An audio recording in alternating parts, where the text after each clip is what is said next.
And we are live. Welcome to greeneconomy.tv. I'm your host, Byron McDonald. Today, we have Francois Tasmowski, Senior Director of McCain Global CSR. He will be going in conversation with publisher of Green Economy Journal, Gordon Brown and Songo Tediza. But before I go ahead, let me just play you one of their initiatives.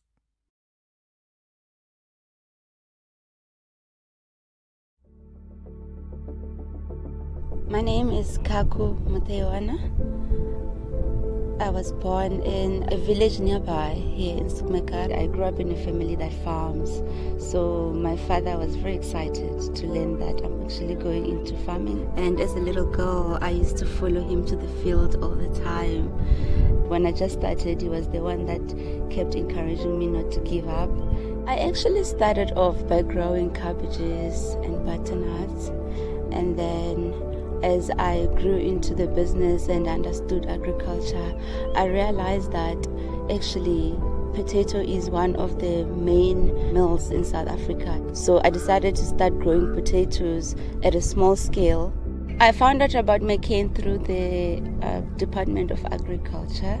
I met a guy called Peter, he works for McCain, and he was very excited to know that there's another emerging farmer nearby. He assured me that it is possible and they will support me. From there, I have learned so many things, and I have actually gotten more support from McCain, and things are actually falling into place. Firstly, because this is a male-dominated industry, and not only that, I'm a young female farmer, but it's all about breaking the barriers and making everyone realize that everyone can do this. The farmers in South Africa are slowly declining, and that is affecting food security.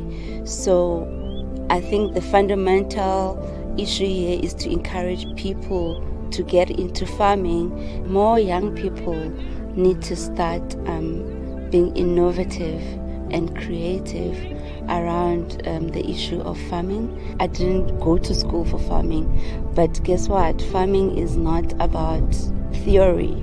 Farming is in the farm, and it's about passion.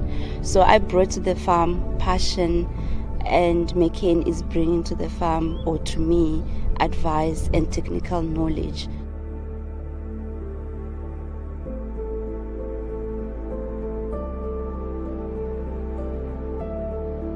Family meals to me means the McCain way.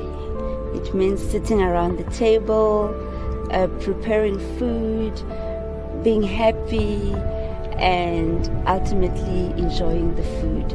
It's not necessarily about eating, it's about unity, and it's about happiness. When you have family, you have everything.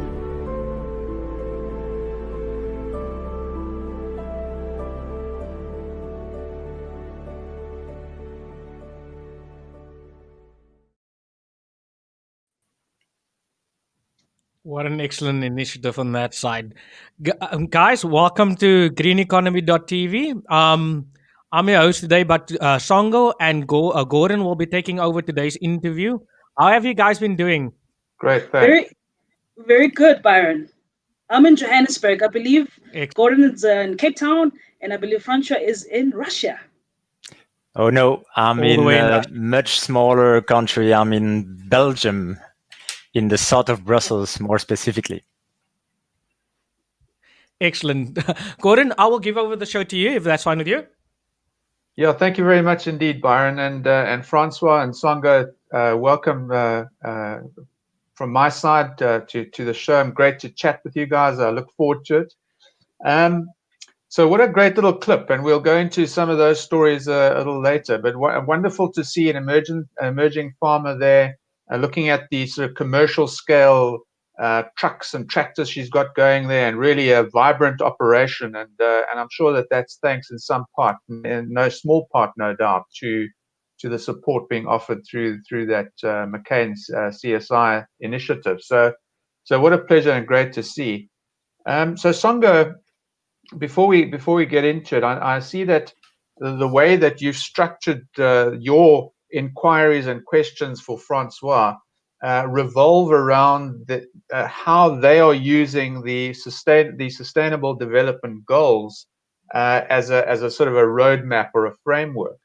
Perhaps just to introduce our viewers to the SDGs, can I ask you, perhaps just to give us a bit of an overview? When were they formed? What is the context of the set of goals?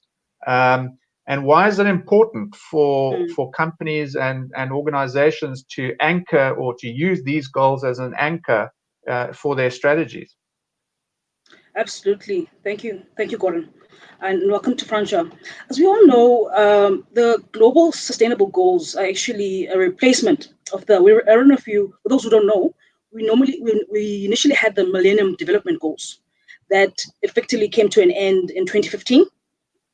So when that happened was countries around the world, and this was a process that was driven by the United Nations, where they brought in over 150 countries around the world to ensure that all these countries are effectively committed through a joint initiative, a global joint initiative, to bring about a sustainable future and a better future for all. So if I were to sum up the goals from my perspective, and I'm looking forward to hear Francois' perspective, is to effectively end poverty in the world. And what we mean by this is that the goals are targets effectively leading up to 2030, were introduced in 2015, where countries around the world had agreed to effectively say, we need to end poverty. What are the kind of mechanisms that can be introduced at a global level, looking at the various issues that we're currently faced with, poverty, climate change. We know that energy access remains to be a major challenge in most countries, particularly in Africa. And once again, countries now can also link these goals to ending the poverty. So I'd really like to hand over to Francois and maybe unpacking these goals and how they've been interacting with them from a McCain perspective. Yeah, perhaps I could just rephrase that one question there, Francois. So we see that McCain has used the Sustainable Development Goals as a roadmap, anchoring some of the strategies around these goals. I'm curious to know, because I believe there are a number of different frameworks one can look at. This has become the framework, I believe. Perhaps just tell us about the conversation you guys have had at McCain's as to why you've decided to use these goals as a roadmap, and how you've implemented that, perhaps. Yes, sure. Thank you, Gordon. And hello, everybody. To give maybe a short little introduction about McCain and where we're coming from. So we're a Canadian family-owned company. We are a company that has 20,000 employees, about 50 plants around the world, working with about 3,500 growers, and are the leading processor in terms of potato processed food. So one of the areas that we've been focusing on is reflecting on how sustainability can become an integral part of the way we operate, an integral part of our strategy, an integral part of our culture. And so we looked at this from three perspectives. First, we looked at, of course, what are the societal needs, the social and environmental needs that are the closest in relationship with our supply chain. And the Sustainable Development Goals are a roadmap there that we can use as a benchmark. We then looked at what are our stakeholders' expectations in terms of our customers, our consumers, but also some of the civic society leaders and government and public affairs. And we looked at where are our McCain assets, where are our McCain strengths, where does it matter most for us in our supply chain. Based on these three perspectives, we then identified 4 priority areas. The first one is smart and sustainable farming. You saw the video and how we can help our growers to not only improve their farming practices for being economically viable and profitable, but also how to make it more sustainable and reduce the environmental impact of the practices. The second priority area was resource-efficient operations, which basically boils down to how can we reduce the environmental impact of our plants, of our 50 factories. The third area was good food, which is about improving the nutritional profile of our products and offering healthier choices. And the fourth area was thriving communities, as we are very much anchored into the heart of the rural communities. We want to contribute to positive change in the communities where we operate. Absolutely, Francois. I love how you've also taken, you've looked at the framework, you've looked at the global framework, which is the 17 goals, but you've specifically went for 12 of them. You've specifically went for 7 of them, I understand, from your global sustainability strategy. Can you shed some light how this aligns with your corporate strategy? I mean, a lot of us know McCain. We see McCain on our packages, our chips, and a lot of people don't know how to actually, a lot of people don't realize that this global company, which has got a global footprint in 155 countries, is a bit more than those chips that you see on your plate. So can you maybe just shed some light in terms of, you know, how you went about in selecting the SDGs? Yes, of course. So, I mean, as I voiced it, our core business is potato. And to put it very clearly, if we don't have the potato, if we don't have our grower partners and farmers that are committed to sustainable and profitable potato farming, in the long term, we don't have a business. So starting by looking at what are the issues that the farmers are facing, it's becoming very apparent that our food system needs to evolve. We are facing, as a collective human species, some challenges in terms of the global warming and climate change. What does that mean specifically at farm level? It means that the weather is becoming increasingly volatile. It means that there's either more wetness or more droughts. It means that there is an increasing risk for pests and diseases. We need to take care of our soil in a way that soil will be maintaining a healthy yield for the long term. And so climate change in relationship with food security, because if we can't continue to provide healthy yields on land that is increasingly limited, we won't be able to really feed a growing population in the long term. So food security and climate change are very fundamental to the sustainability of our business, to the viable potato sourcing, and therefore also critical for the world. So climate action is Sustainable Development Goal number 13, is fundamental for us. Responsible consumption and production, which is the SDG number 12, is fundamental to us. And then if you look at our plants or operations, we know that since the signature of the Paris Agreement in 2015, the world has committed to decarbonize. So we see logically a lot of states and nations that are bringing CO2 taxes into the mix, and we also see the energy sector that is slowly but surely evolving towards more renewable energies. Therefore, renewable energy becomes more accessible, more competitive, and we want to go ahead and start that decarbonization as McCain. So we have committed to reduce our carbon footprint in our plans by 50%. We've committed to move to 100% renewable energy, and we have committed to move 100% out of coal. So that leads to Sustainable Development Goal number 7, which is about clean energy.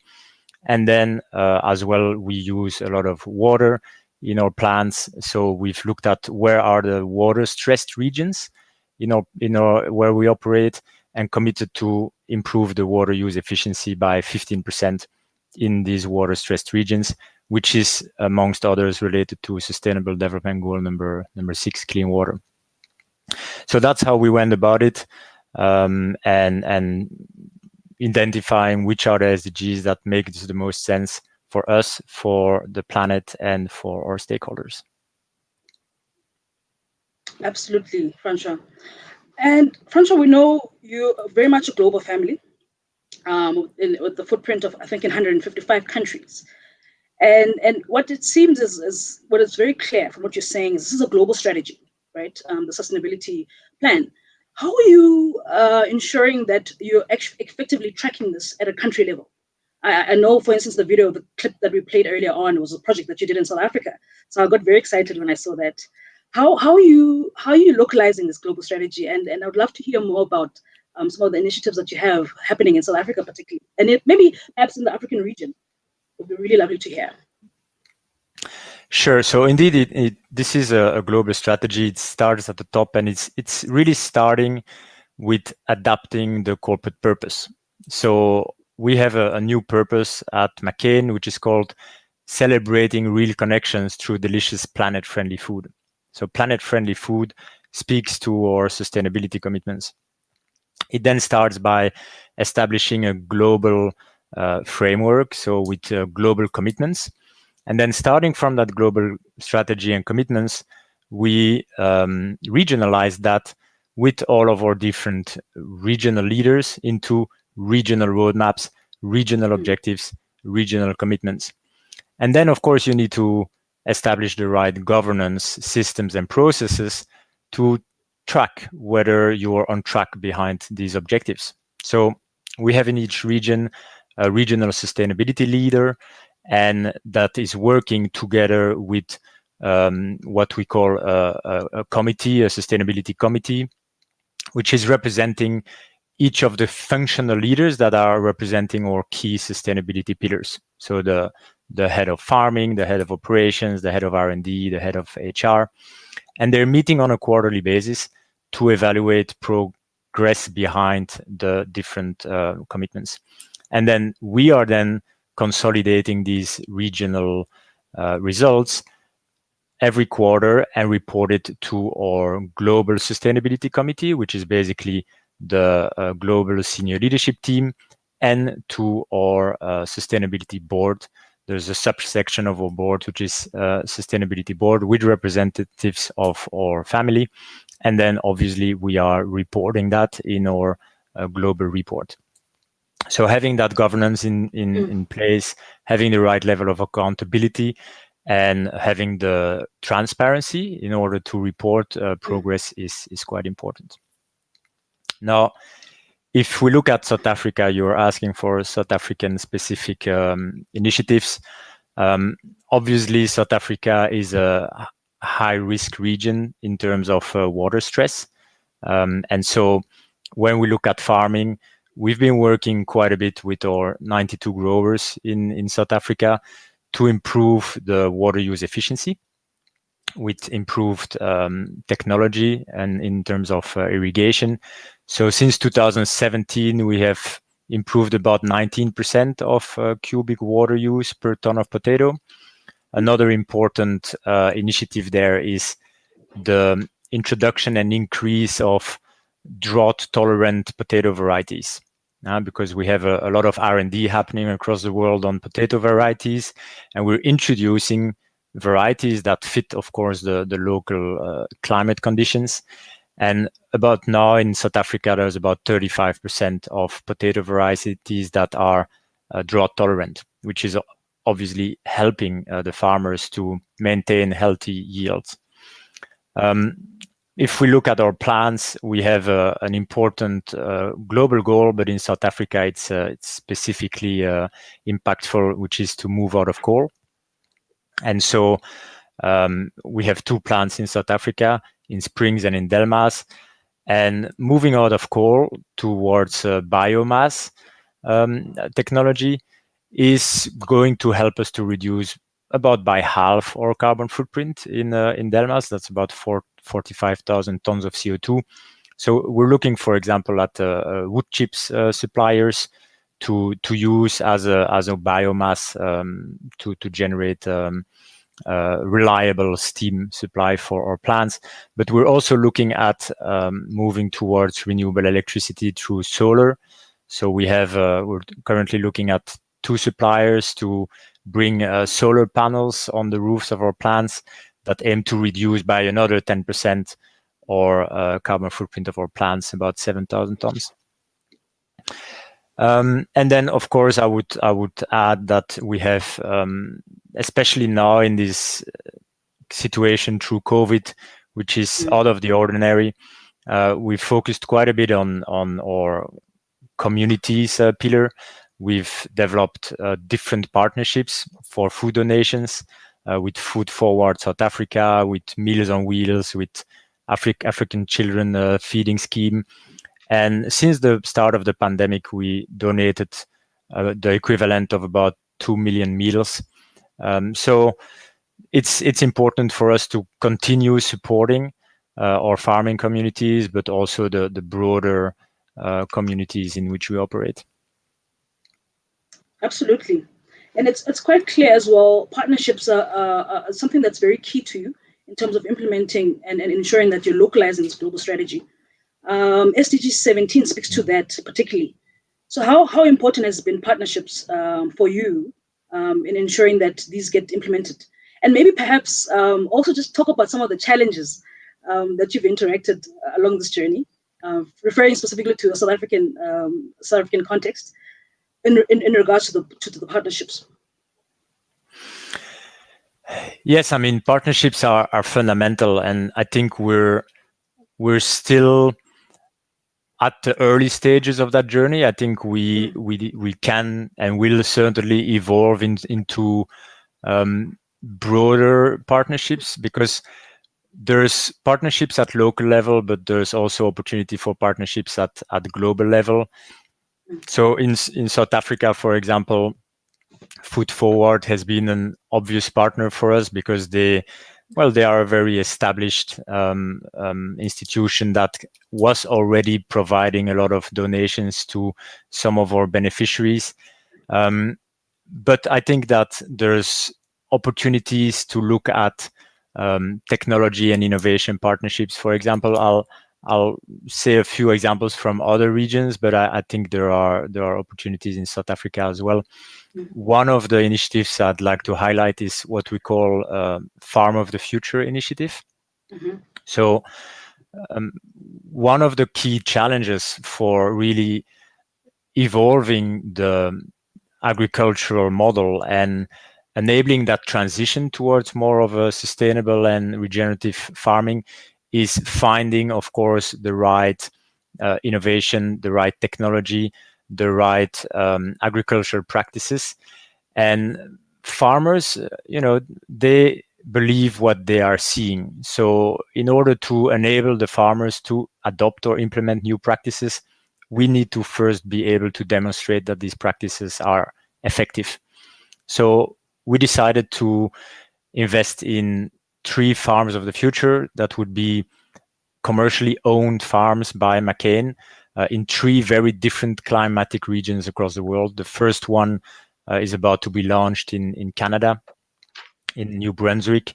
And then the objective of that farm is really to pilot and test and then showcase how through innovative partnerships with agricultural machinery suppliers, partnerships with agricultural technology companies that are using drones and satellite imagery in order to really drive precision agriculture further.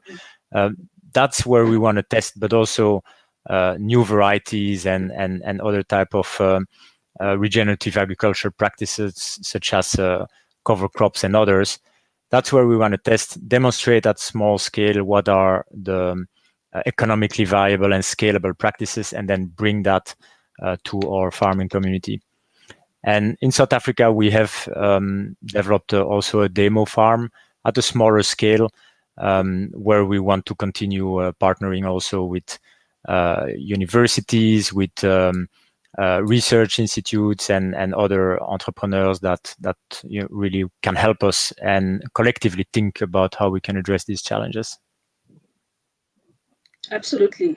And I love how you're using technology as a means to innovate as well. I loved seeing the drones in your global sustainability report. So clearly you really have adopted technology. The one thing I wanted to know and find out from you is, and I perhaps maybe should have started with this when we started the interview, is that there needs to be this clear link where if a company adopts a good sustainable development strategy, then they can effectively link to a positive bottom line. Is McCain seeing this at a global level, perhaps even at a South African level, that by implementing a good, effective SD strategy, I can effectively be able to communicate that to my stakeholders, my shareholders, and saying that we are seeing the benefits from a bottom line perspective? Just your thoughts on this, Francois?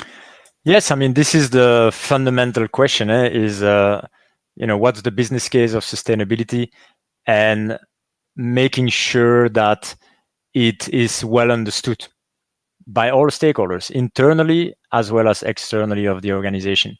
What I'm witnessing is that one of the, let's say, easiest ways to demonstrate the value of sustainability is to illustrate that there's also efficiency dimension into the strategy. And when you are becoming more efficient as an organization, efficient in your use of natural resources, meaning efficient in terms of, for example, water use, efficient in terms of no waste in your plants, efficient in terms of your energy use, therefore your carbon footprint, that goes hand in hand with lean management and cost savings, which is obviously important for the bottom line of an organization. Next to efficiency and cost savings, there's another important component, which is about de-risking your supply chain.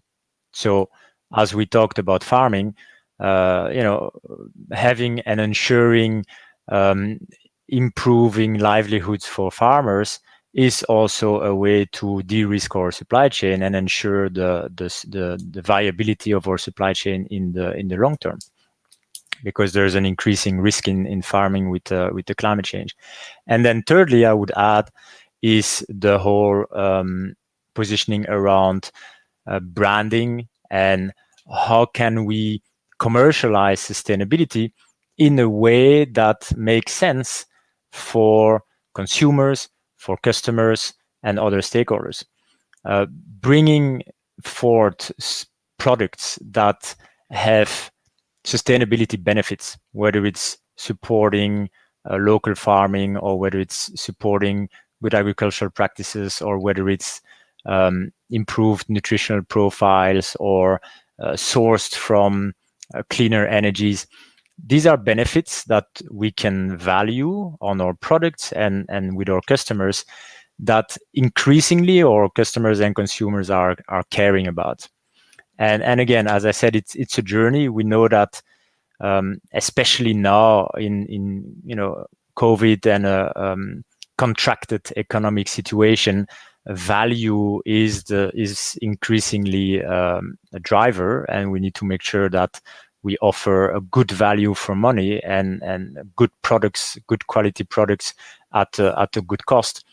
But our conviction is that increasingly bringing sustainability benefits to our customers and consumers will also be valued and a differentiating feature that are reinforcing our leadership as a leading brand, as well as our price positioning in the market. Absolutely. Thank you for that. I believe, Gordon, you've got one or two questions for Francois that you'd like to ask him.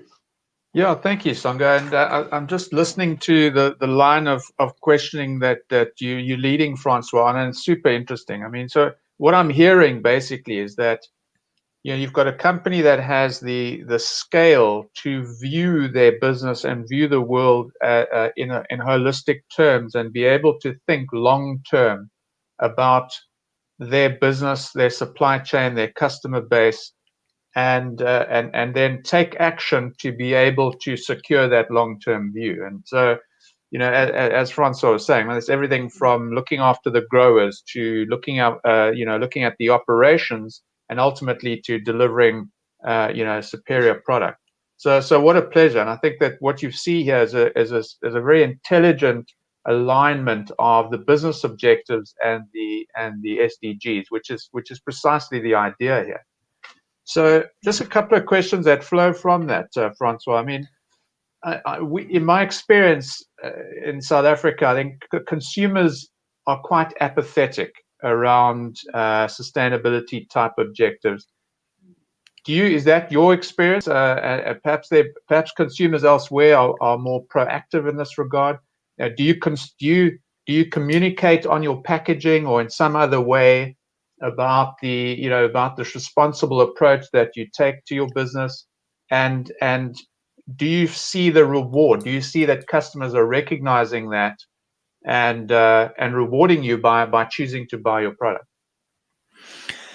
Yes, that's a really good question. And I mean, as I said, there's a journey to this. I think the first entry point into valuing sustainability, especially in markets where maybe sustainability is not yet fully adopted in the mainstream, is the more supply chain type of arguments, such as efficiency and risk management, and which is very important for our customers, mostly our customers. And then as we start having more data about what consumers care for across all of the different markets, we see that there are some audiences that are increasingly, I would call it health and planet conscious consumers. So in the developed markets, such as North America or Europe, we see that more senior citizens are increasingly sensitive for these type of arguments, while in emerging markets, such as South Africa, but Latin America or China, are also these type of markets where the youth is more sensitive for this type of arguments. The question then becomes, how do you bring these arguments in a meaningful way to life in your consumer value proposition on your pack, for example? Two examples I can share with you, which we haven't implemented yet in South Africa, but is certainly something that we can learn from other markets and possibly evaluate whether it makes sense for South Africa. One is in Europe, we switched completely out of palm oil. So we moved our products from palm oil to sunflower oil. Sunflower oil has about 70% lower saturated fat versus palm oil. And obviously as well, sunflower oil has a much lower carbon footprint than palm oil because there's no association with deforestation. And so when we did that switch, we put on our pack a little logo, a little icon and claim on our retail branded products that were highlighting this healthier oil. And so that resonated very well with consumers and enabled us to continue strengthening or differentiating position in the market. Another example in Great Britain, for example, where health is a very important driver of choice and preference for consumer, is we launched light fry, and light fry in the sense that it's with lower saturated fat and lower salt content, which was also received very well by consumers and enabled us to further strengthen our position. So I think this is certainly a space that is evolving quickly. What we will need to monitor very closely is how COVID is impacting this reality, because as I said it, we see it all around the world. Unemployment is rising. There's an economic contraction. Obviously, we are impacted as an industry because when restaurants and bars and businesses are closing, obviously that has an impact on our sales, as 30% of our business comes from the food service channel, and another 30% of our business comes from quick service restaurants channel. So we'll need to see and continue monitoring how COVID is impacting consumer drivers and behaviors. But what we see, the data that we can see now, is that there's a high likelihood that these trends of health and local and environment will continue to matter post-COVID, both for our customers as our consumers. What a pleasure, and thanks very much indeed for answering that question. You actually answered the other questions I was thinking of raising with you as well. So thanks very much indeed, and I'd like to take the opportunity to thank Songo for leading us through some of those questions today. So that's all from me. Songo, I'm going to hand over to you, and then over to Francois just to make perhaps a concluding remark. And then we'll hand over back to Byron, and he can wrap up the show for us. So from my side, thanks very much indeed to both of you for joining us this morning, and have a great day. Thank you so much, Francois. That was so enlightening. I think for our viewers as well, knowing that next time you look at potatoes, there's a whole value chain of sustainable activities that are attached to it. It's not just something that you'll consume. And thank you once again for the time. I'd really love to engage you again on these issues. Is there anything on your side? I'd really actually like to get some parting comments from you in terms of what the positive action means for you, Francois. Yes, I mean, I really believe that we can all make a difference. We can all make a contribution. You don't need a title to be a leader. You know, even in your own life, in your own sphere of influence, in your own community, you can contribute. And I think all of us, by doing small steps in the right direction and contributing in the right direction, that will build a very important momentum and dynamic that we need. Absolutely. Thank you for joining us. Thank you for joining us on the show. I'll hand over to Byron to end us. Brilliant interview, very insightful. Thank you guys for being on the show. So I'll end it. Thank you for sharing so much on the platform. So I'll see you guys on the other side. Thank you, everybody.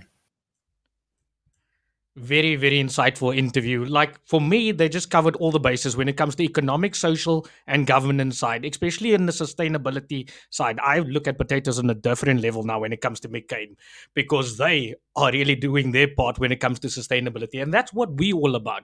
At Green Economy TV, we provide insight and intelligence on all sustainability related matters. So I'm Barry McDonald. Have a beautiful, beautiful day going forward.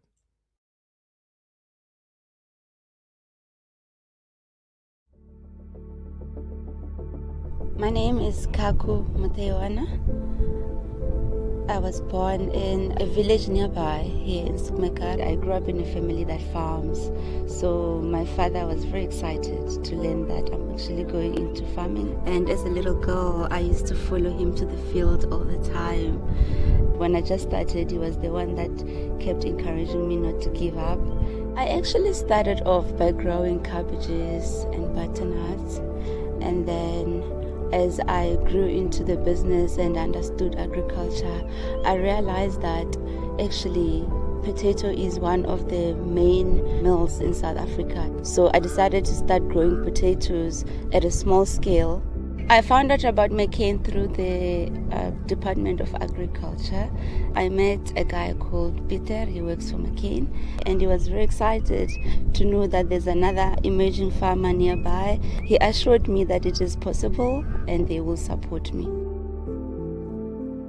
From there, I have learned so many things, and I've actually gotten more support from McCain, and things are actually falling into place. Firstly, because this is a male-dominated industry, and not only that, I'm a young female farmer, but it's all about breaking the barriers and making everyone realize that everyone can do this.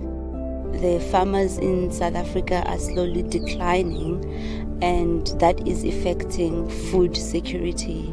So I think the fundamental issue here is to encourage people to get into farming. More young people need to start being innovative and creative around the issue of farming. I didn't go to school for farming, but guess what? Farming is not about theory. Farming is in the farm, and it's about passion. So I brought to the farm passion and McCain is bringing to the farm, or to me, advice and technical knowledge.